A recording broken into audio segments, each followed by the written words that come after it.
Tonight, Build Ready, what major sewer upgrades mean for the future of London's downtown. We can do more intensification, more growth, more development. Plus, on the edge of opening, the latest on the new Windsor-Detroit Bridge and why its opening date remains uncertain. If there is a better deal to be had, I have no idea what that would be. And investing in holistic care. They understand the culture. They understand what's needed for an integrated care model. Provincial funding for Indigenous access to primary care.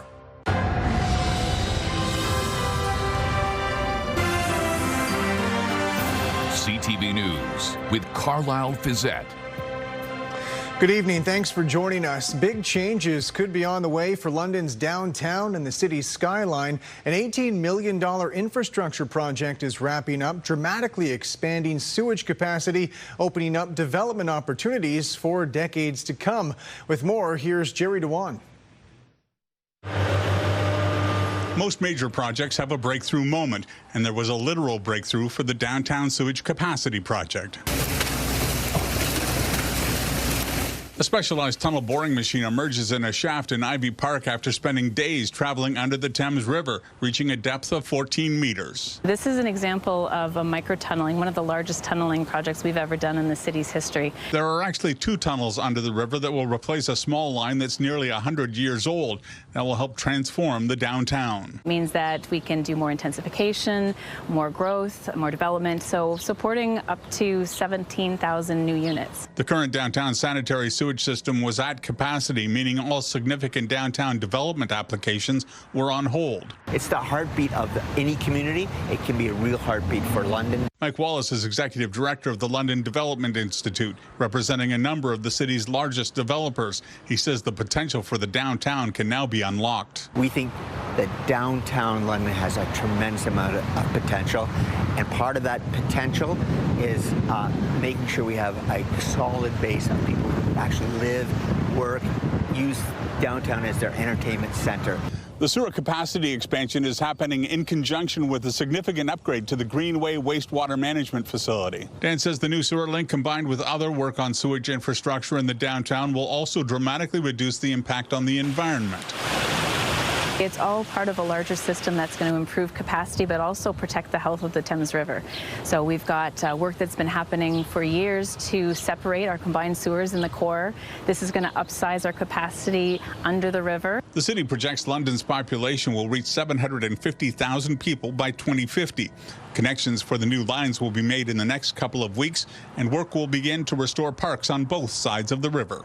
Jerry Dewan, CTV News. Prime Minister Mark Carney says the new Gordie Howe Bridge connecting Windsor and Detroit will open at the end of this week. It was designed as a symbol of cooperation between Canada and the U.S., but has since turned into a point of trade contention after President Donald Trump got involved. And because of that, when traffic will actually start flowing remains uncertain. Graham Richardson reports. If only the construction complexities of this massive project were the only obstacle. After decades of planning, years of construction, apparently the Gordie Howe Bridge is set to open between Windsor and Michigan. It's positive news. Obviously, the bridge will be open at the end of the week, and a symbol, but also a fact of cooperations between our countries.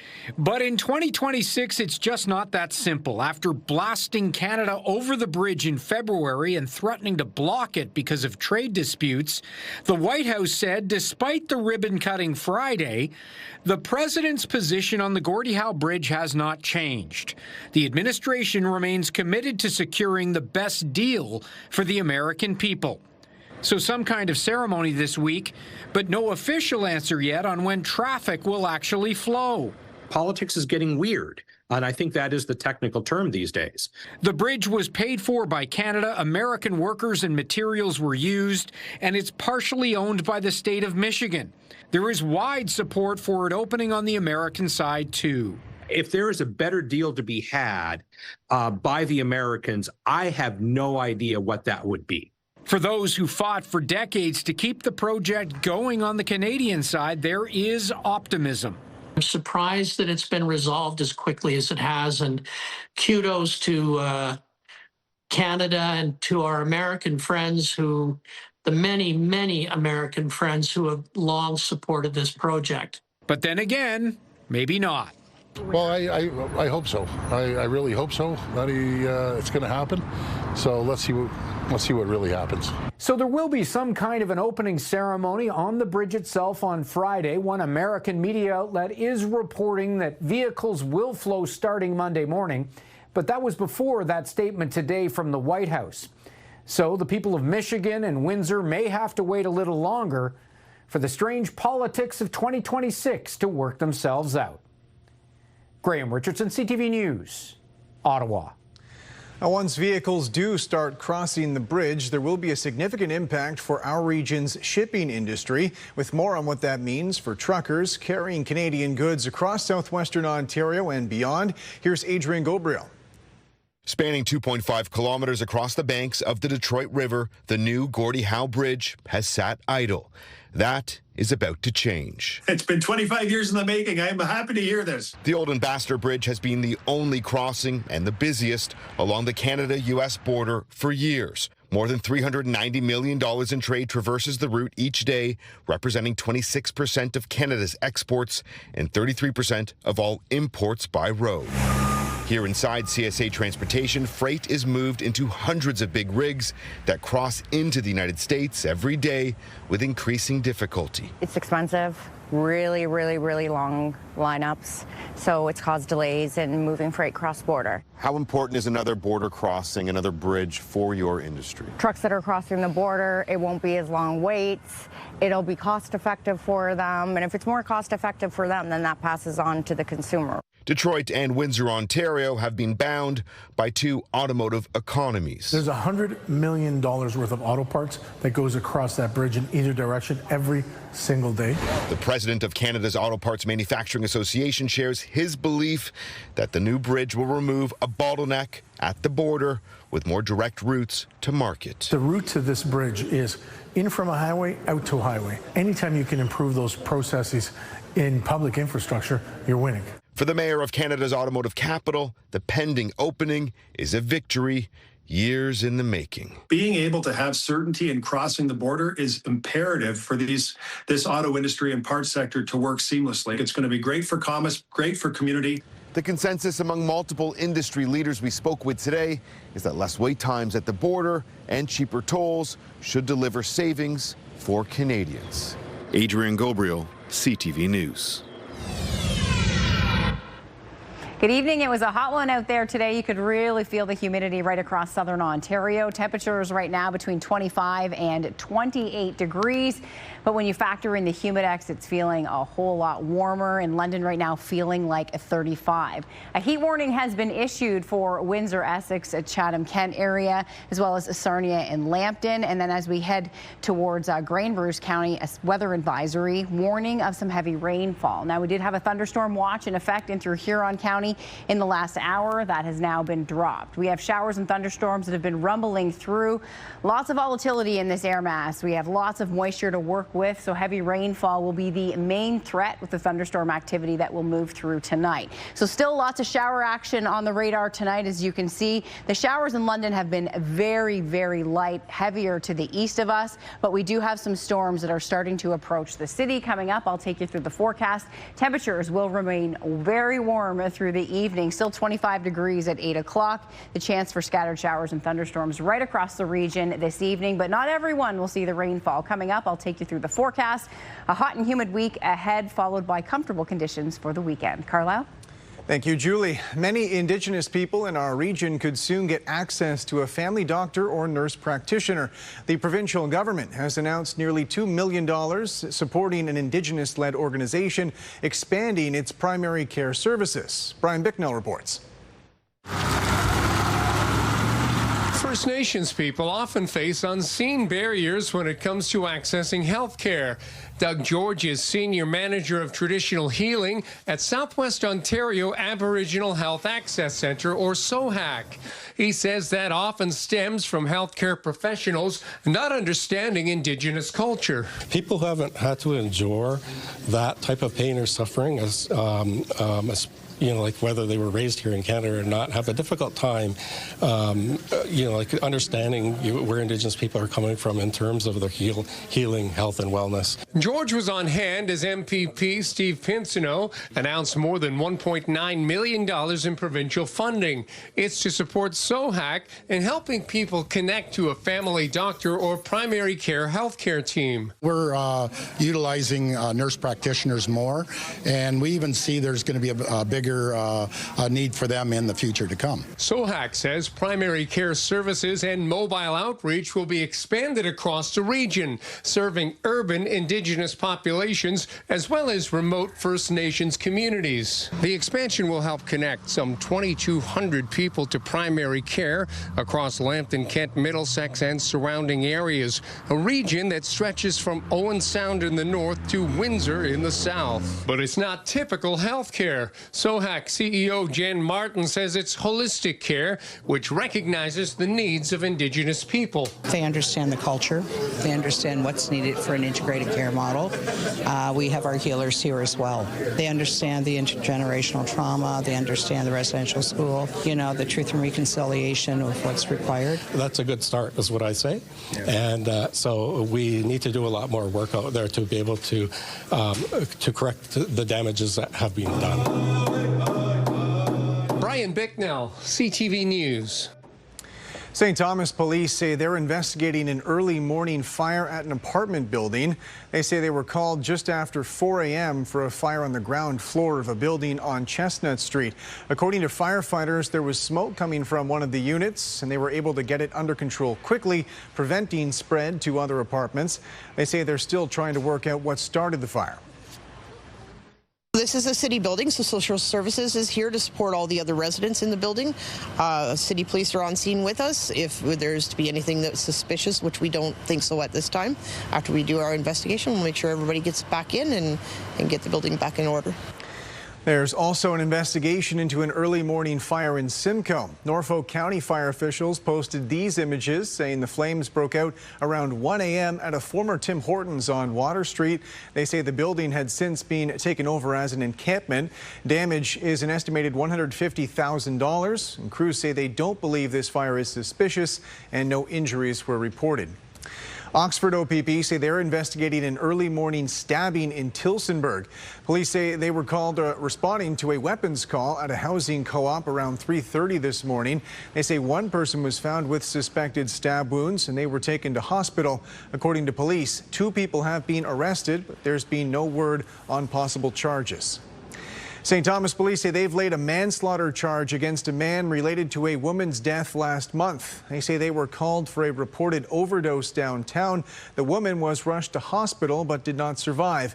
Police say they've since arrested 46-year-old James Friesen in Aylmer, the person they say provided the woman with the drugs.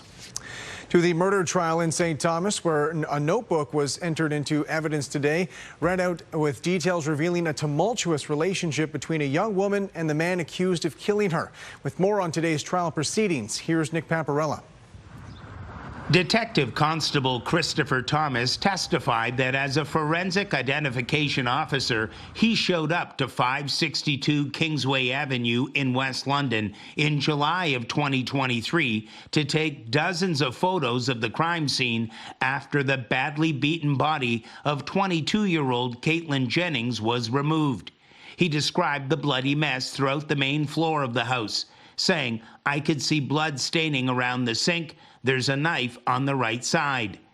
As he went through the home of the accused, 53-year-old David Yates, the officer came across a notebook, and in court, he read several entries that the Crown claims were made by Yates as he attempted suicide. One reads, "Why did I not walk away? I did this to Caitlin." On another page, "I will hold you, Caitlin. You did not deserve this. I'm a piece of sorry to everyone." It goes on, "I honestly thought I could be strong and keep it together for us. I failed." Then it reads, "It was all lies all the time. I was not equipped to deal with the bomb that she dropped on me. Shame on me, shame on me." In the notebook, there are claims that the victim was being unfaithful to the accused online. I had no idea she was hooking up with a crazy amount of guys. Then it reads, we were supposed to have kids. I finally lost my mind. Yes, I did all the horrible marks on Caitlin. I will rot in hell. And in one of the final notes, I have no excuses at all. I did this. I'm a monster. Hours after calling 911 that summer day, Yates was arrested and charged with second-degree murder. He has pled not guilty. Earlier in the day, the court heard from one of the first London police officers at the crime scene. Constable Jonathan Ruffalo testified about going inside the house and finding Caitlin's body. The officer said, when I first entered the residence, I saw blood droplets in the kitchen and blood in the living room. He said she was in the living room, partially covered with a blanket. He believed the body had been there for some time because, he said, I touched her arm to confirm that her whole body was stiff. Rigor mortis had set in. The trial is expected to resume on Wednesday. In St. Thomas, Nick Paparella, CTV News. A London man charged in the fatal shooting at a Lambton College bar earlier this spring has been granted bail. Officials with the Sarnia Courthouse tell CTV News 23-year-old Odom Richard Bunn was released on $75,000 bail today. He's charged with second-degree murder for the shooting death of 20-year-old Dane Nisbet. Bunn is also charged with 2 counts of attempted murder. Bunn was arrested in London the day after the shooting. 3 other people also face charges, and they all have future court dates. The Ontario government is investing tens of millions of dollars in provincial parks, expanding campsites in the years ahead. Scott Miller has more on the growing demand for outdoor spaces. Nearly 14 million visitors stayed in an Ontario provincial park last year, the most campers ever. Many parks reach capacity during peak seasons, which is wonderful in one sense. But it means there are families who want to spend a weekend under the stars, and they can't always find a site. That is why today I'm happy to announce that we are beginning the first phase of our $60 million multi-year investment to deliver the largest campground expansion Ontario has seen in more than half a century. 285 campsites have already been upgraded to electrical sites at Sandbanks, Arrowhead, and Turkey Point provincial parks. 67 new sites will be ready for campers this summer, including 17 new ones at McGregor Point Provincial Park near Port Elgin, which was the backdrop for today's provincial announcement. These new campsites represent the first wave in our plan to create approximately 300 new campsites and electrify up to 800 more, a total of 1,000 new and upgraded sites. The province is trying to capitalize on, I guess, one of the positive outcomes from COVID, where more people showed a renewed interest in exploring the great outdoors. Because as we all know, demand for outdoor recreation continues to grow, and families are eager to spend time connecting with nature. These new sites will help more people enjoy that experience while also supporting longer stays and repeat visits. Campers spend money too, taking day trips to the towns and villages located near their temporary homes in the woods. When visitors come to McGregor Point, they just don't stay in the park. They visit our local shops, they buy groceries, they dine at our incredible restaurants, and they support our businesses right across the region and throughout Ontario. Reservations for the 67 new Ontario campsites open June 15th. It's time to start planning your next visit to Ontario parks. Near Port Elgin, Scott Miller, CTV News. Coming up, limiting access to social media. The federal government's plan for a ban preventing kids under 16 from using the platforms. Plus, the latest on Doug Ford's trade mission south of the border and his sales pitch to Washington.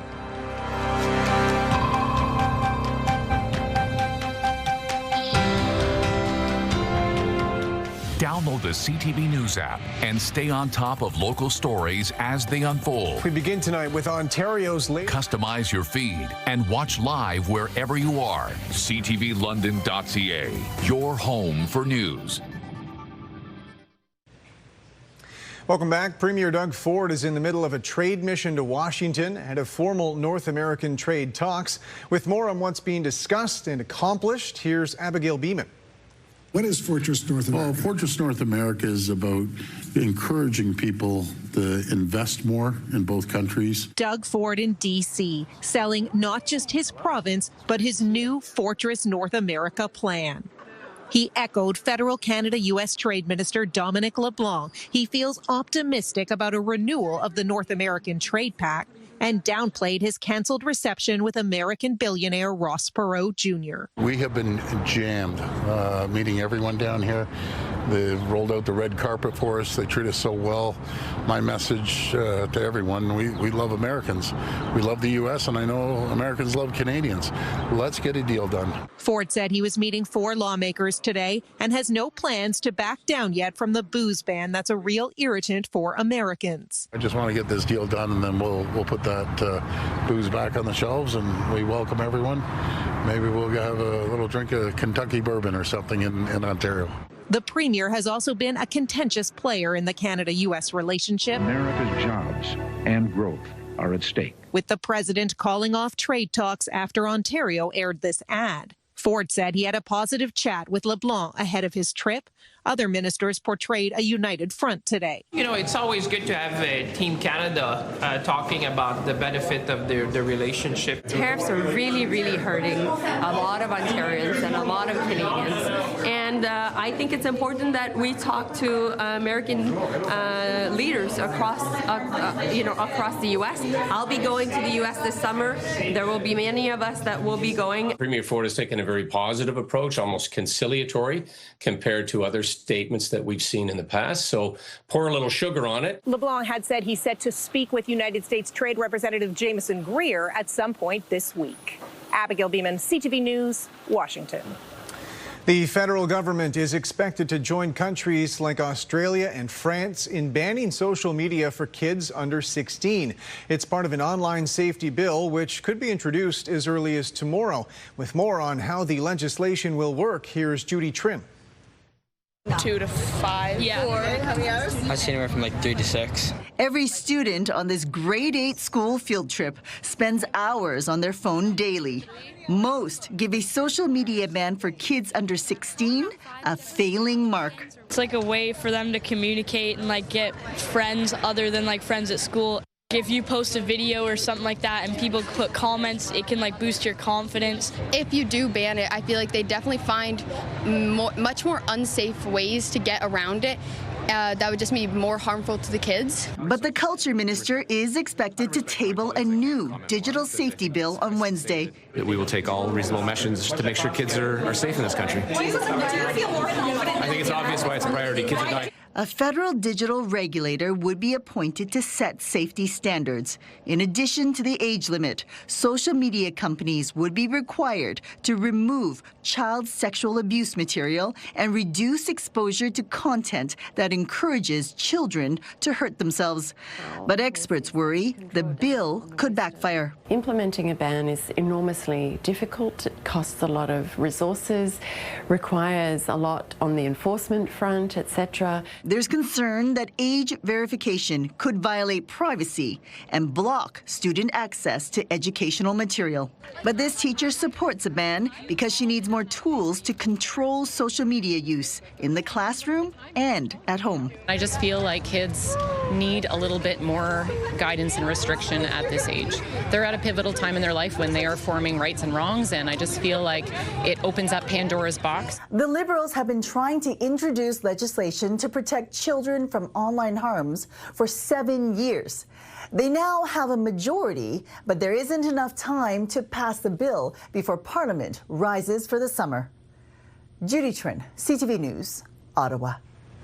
Julie's on the desk with me now, and we're seeing a few cracks of sunshine here in South London as we're talking right now. But as things go through the evening, it sounds like there's the potential for some more active weather as we go through here. Yes, and the main thing to note is not everyone's going to see thunderstorms. Not everyone will pick up heavy rainfall. They are quite scattered, the showers and thunderstorms in nature. So the risk will continue through the evening and into tonight. Overnight, things will start to quiet down, but we do have some thunderstorms that are rumbling through. Our high temperature today hit 27 degrees, but it felt like the mid-30s. Our low last night 18, and it'll be even warmer out there tonight. At the London airport, 26 degrees, winds out of the south-southeast at about 15 kilometers per hour, and we will stay quite warm through the evening. As we edge our way across Canada tonight, active weather in the southern prairies. Tornado warnings have been issued in through parts of southern Manitoba, and severe thunderstorms are rumbling through. Northern Ontario, a heat warning in effect, and then we have a couple of weather advisories in effect across southern Ontario, including parts of Grey and Bruce County, warning of some heavy rainfall. Some of these thunderstorms coming through, that's the main threat, is the heavy rainfall associated with them. Overnight, anywhere between 18 and 20 degrees across most of the region, with the warm spot towards Windsor at 21, and it will be a bit cooler as we head toward Wyerton. Now, as we go out 24 hours, some of these storms that are moving through, again, bringing heavy amounts of rainfall. So as they push through the area, the main threats will be the rain. Now, in the coming days, we'll start to talk about some damaging wind gusts possible as we head into Thursday, but showers and thunderstorms will be lingering through the week. You'll also note the high humidity. Tomorrow will be even more humid than it was today, so you'll start to see and feel the difference. It's that air you can wear, starting to feel close to 40 right across the region. So as we go out 24 hours, taking us into tomorrow morning to start, still the chance there'll be some cloud around first thing, and then we'll break into a mix of sun and cloud. That'll push the temperatures up, and that humidity starts to climb. As we head into the evening, we'll still leave in a 40% chance of showers. This forecast model not showing a whole lot. It'd be nice to just get into a nice, slow, steady rainfall. We need the rain. It's been extremely dry. This forecast does not deliver that. So the rain will be spotty in areas. Some areas will see lots of rain, and other areas will see none at all.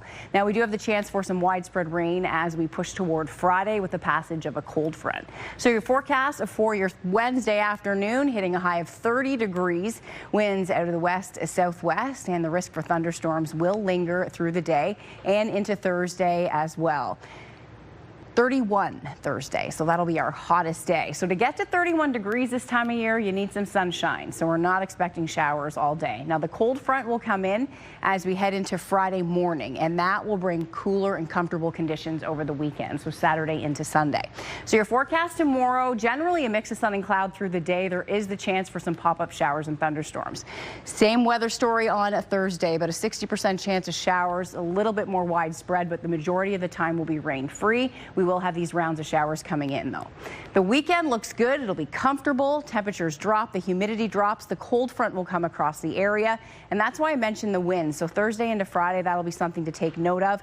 With that cold front coming in, that could spark some severe weather in southern Ontario. By Saturday, we're back into a nice mix of sun and cloud, and conditions look great on Sunday. So Midwestern Ontario, pretty much the same pattern for you. It's going to be hot and sticky over the coming days and extremely muggy at night. Daytime highs anywhere between 28 and 29 degrees, and then as we head into the weekend, much more comfortable. I am a bit concerned about a weak front coming in on Sunday. I'll keep you posted if that materializes into anything, but you can for sure hope for some nicer weather on the weekend in terms of those humidity levels will come down over the weekend. So we'll still have rounds of showers and thunderstorms, Carlyle, through the week, and that hot and sticky weather is with us until Friday. All right, Julie, thanks very much. Still to come, stocking up for soccer, what the World's Game means for local business. And coming up later in the newscast, it's Behind the Lights with Lauren Stallone, who is on location for us tonight. Lauren, what are we talking about this week? That's right, Carlyle. We're here at the beach with some local celebrities going viral on TikTok. All right, we'll check back in with Lauren a little later. Stay with us. Horror movies. Do you love binge watching them? Well, it turns out Hollywood loves making them for one reason that's going to completely shock you, but also make complete sense for 2026. I've got all the details coming up tomorrow morning after 8:30.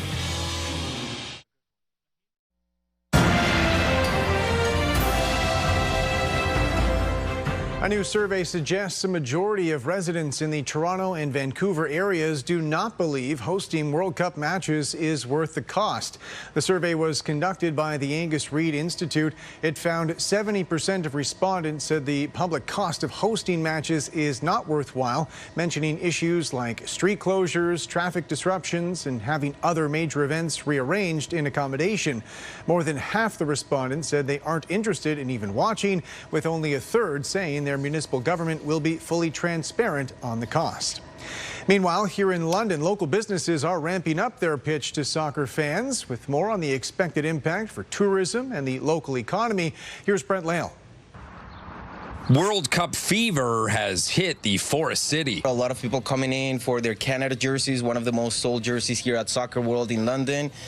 We have a big Croatian community as well. We can barely keep up these jerseys in store, which is great.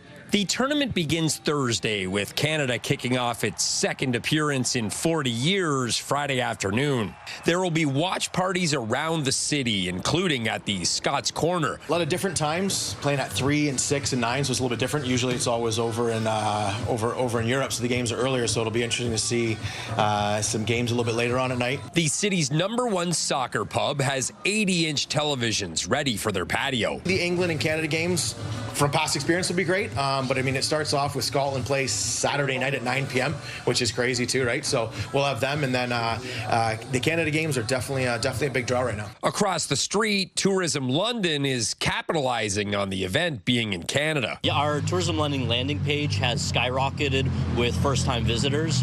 We're getting thousands of people every day who've never been to the site checking out what London has for the first time. Their Match Made in London campaign offers cheaper hotels than Toronto, a 30% discount on rail travel, and they have a big party scheduled for July 4th at Victoria Park. Destination Ontario identified that World Cup travelers are really likely to go beyond that host city. So we want to encourage them to check out the festivals we have for food and music and the energy that we have surrounding the game. Back at Soccer World, I can tell you personally that I know people from every continent in the world that live here in London. So it's amazing. It's amazing, the mix of cultures. And now that the World Cup is here, I feel like it's a time for all the cultures to come together, enjoy the game. And yeah, the game is only going to take off from now. So very excited about what's happening. Very happy for Canada to host it. Hopefully we'll see a historic 3 points in the first game this Friday against Bosnia. Brent Lale, CTV News. What's being called Canada's first AI soccer training facility is coming to London. Footlab World has announced a new location at White Oaks Mall in the former Hudson's Bay store. The brand has a footprint in Portugal, United Arab Emirates, and the U.S. It's owned by footballing icon Cristiano Ronaldo. There's been no word on an opening date. Company officials say more information on that will be released in the coming weeks. Today is Tax Freedom Day, when Canadians have statistically finished paying taxes for the services they receive. A study from the Fraser Institute says it took the first 159 days of the year to bring in enough money for people to pay their tax obligation up front. That includes federal, provincial, and municipal taxes. In 2026, the average Canadian family will pay nearly $73,000 in total taxes. Canada's main stock index was down as the price of oil fell. The TSX fell 67 points. In New York, the Dow added 86. The Nasdaq dropped 251. The Canadian dollar was unchanged at the end of trading today. On commodity markets, gold lost $77 an ounce. Oil slipped more than $3 a barrel.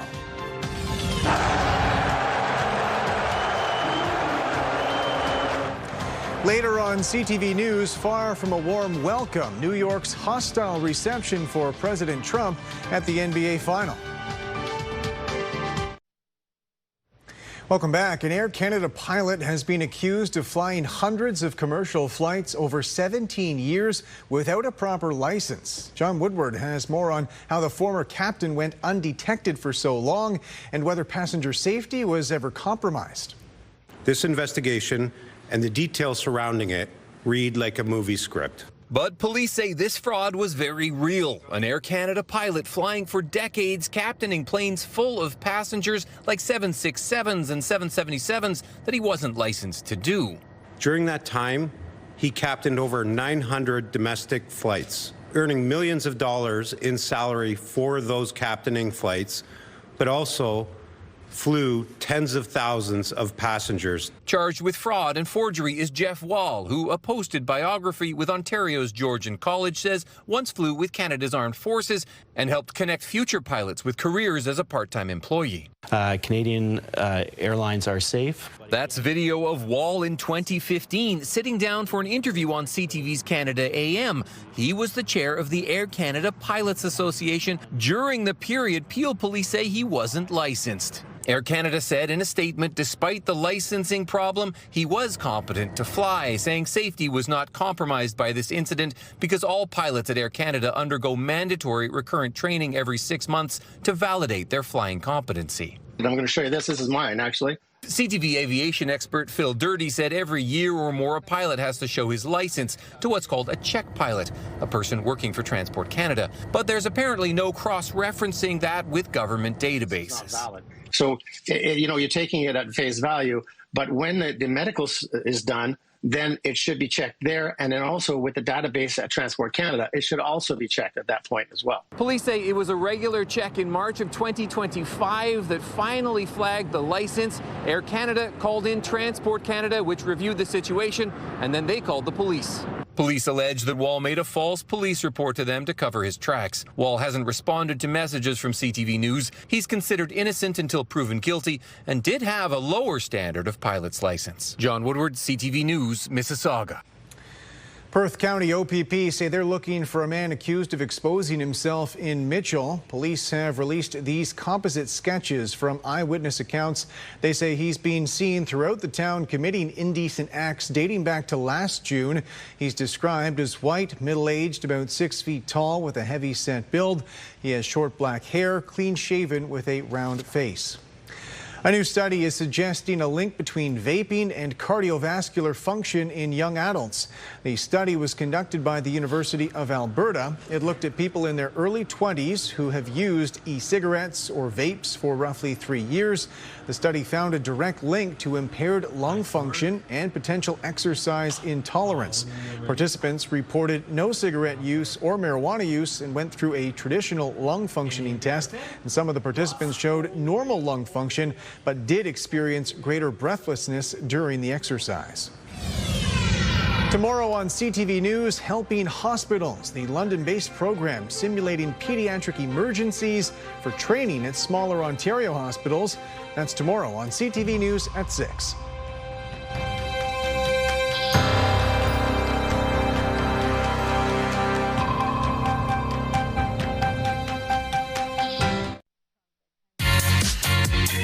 And welcome back to another week of KPU's Pet Rescue, where this week we're going to reintroduce Dulcery, the sweetest St. Bernard we featured 6 months ago, still hasn't found a home. So thanks to your help, we're going to find him one today. So this is Dulcery. He was found roaming in the country as a stray. Back in the winter, we featured him after he was brought in by the incredible people at Animal Alert, but he still hasn't found his home. It's been over 6 months. He's close to 140 pounds, so he's a big boy. He's 4 years old, so still young. As you can tell, he's a St. Bernard full of cuddles and snuggles. He's a true gentle giant. He gets along with everyone, and he's house trained. So if you're looking for literally the perfect dog, just look at his face, right? You can check out Animal Alert up on socials, follow them as well, and together we can find sweet Dulcery here, the perfect home. If you're interested in adopting, visit animalert.ca for more information. A slow-moving low-pressure system will continue to affect our region in the coming days with the risk of scattered showers and thunderstorms.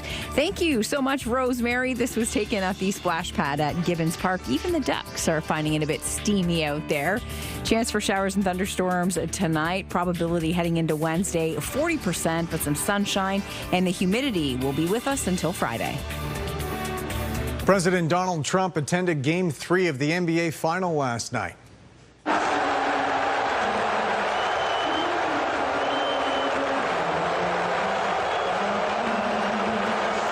He was shown on the Jumbotron during the national anthem, prompting boos to rain down from the crowd. His attendance also triggered enhanced security screening for everyone else, while some people reported wait times of 2 hours or more to get in. Lebanese authorities say Israeli forces struck a city in southern Lebanon today, killing at least 8 people. The attacks prompted a widespread exodus, but there are questions on where those people can actually go to escape the danger. The Israelis had issued a warning after trading fire with Iran. The tension is reigniting concerns the conflict could spread further, threatening fragile ceasefire agreements that are still technically in place. Meanwhile, Canadian officials say they've taken coordinated action with allies to hold extremist Israeli settlers accountable. Through a joint statement, officials with the UK, Australia, France, Norway and Canada say this is a response to a deteriorating situation in the West Bank. They issued new sanctions today and warned there could be further measures if the Israeli government fails to address the situation on the ground.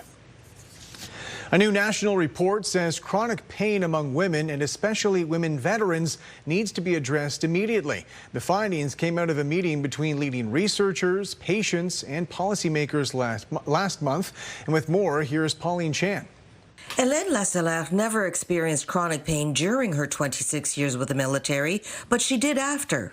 Injuries in Afghanistan also. I had like a traumatic birth also. So a lot of things contributed to that. It's not only one thing.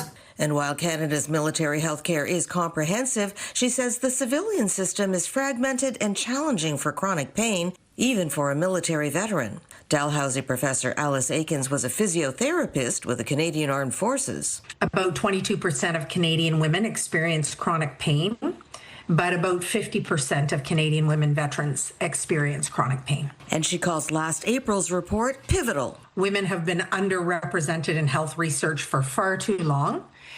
And also, women veterans have been underrepresented even in veteran health research. The authors are calling for a coordinated pan-Canadian plan to address gaps in care, policies, and research into chronic pain. So I had to go to one clinic, for example, for the physio, another one for chiro, another one for kinesiology. The report calls for more one-stop shops to provide treatments more efficiently. And Aiken says while the gathering of data for women and women veterans is somewhat recent, a plan to collect and organize pain data will ensure the best care is offered to women and women veterans. Pauline Chan, CTV News. A recent aurora display was captured by a camera in space. This was the view from a SpaceX capsule showing the lights dancing and snaking down below. The time-lapse shows the aurora australis, which is the southern hemisphere twin of the aurora borealis. And Julie's back on the desk with me, and we've sent Lauren on location because she's got some guests with her. There wouldn't be room for all of us on this desk. So Lauren, over to you with some of your guests here. Yeah, we're going to have a lot of fun coming up, so here's a really important message for everyone. Stick around, please, till after the break. London's top stories. We have breaking news tonight out of Ottawa. The latest in the breaking news alerts. I'm tracking an area of severe weather. It'll start. And watch live. A developing story now from City Hall where. Download the CTV News app.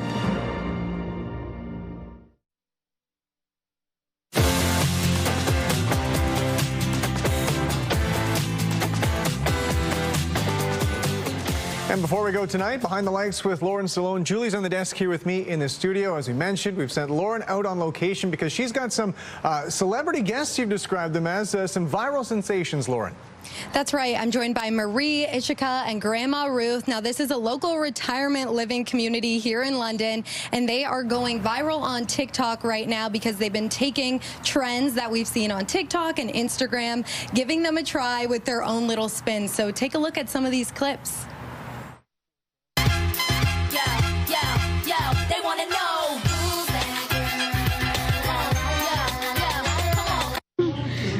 Wait, I can't even see what it is. What's your class? Disappointed. Wow. Okay. Wow. Okay. That's just what you're doing. Wow. Okay. Wow. Okay. This is the life. Hold on tight. And this is a dream. It's all I need. So in one of those videos that you saw was actually Grandma Ruth here, and she is 103 years old, turning 104 next month. So what has it been like to be in the videos? Why do you like making those videos?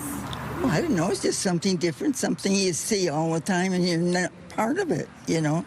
And you've done a great job. What's it like working with Ishika? Oh, perfect. Thank you, Grandma Ruth. Now, Marie, you've also been in a lot of the videos, and you've said that your friends have actually recognized you from the social media videos? Yes, they have. And what has that been like for you? They laughed quite nicely. Were you doing social media before this? Never. Never. Well, you also do a great job. Thank you, Marie. Now, Ishika, you are the marketing genius behind all these videos. Tell me how you started this out and how you came up with the idea. I saw a lot of TikTok videos of long-term care and retirement homes from the States, and I thought we should also bring it over here. And it's like a great business strategy as well, because people think retirement is just boring. They just live in one spot and don't go out, but there's a lot more you can do when you retire. And we just wanted to show people that your life doesn't end after retirement, and there's a lot more to do, and that's what we try to show people with our videos. Yeah. And your ideas are very current. They're really happening, and trends can come and go so quickly, but you're always on the ball. So how do you manage to do that? I just try to keep watching all the trendy videos, look for the trendy sounds, and I try to get those trends and sounds linked together, what reflects with our residents and their personalities and what we do on a day-to-day basis. And it turns out really well, because you see trend in just one aspect, but you don't get to see like seniors can also have fun in their life, you know. So yeah. Okay, well, thank you all so much. There you have it, Carlyle and Julie. They are showing us up. We have to get on our social media game. I know someone who is a social media novice, I would say, by choice. You know, it takes a certain personality to pop off on that, and I think the two ladies you're sitting with, Lauren, there, have more of it than I do to pop off on TikTok. I love Grandma Ruth, and I mean, life begins after 100, I guess. I mean, she's doing TikTok videos and having fun, so that's fantastic, and really embracing and enjoying the fun time, the next chapter of their lives. Absolutely. All right, thanks so much, Lauren and Julie as well, and our special guests tonight. That's it for us for CTV News at 6. See you again tomorrow.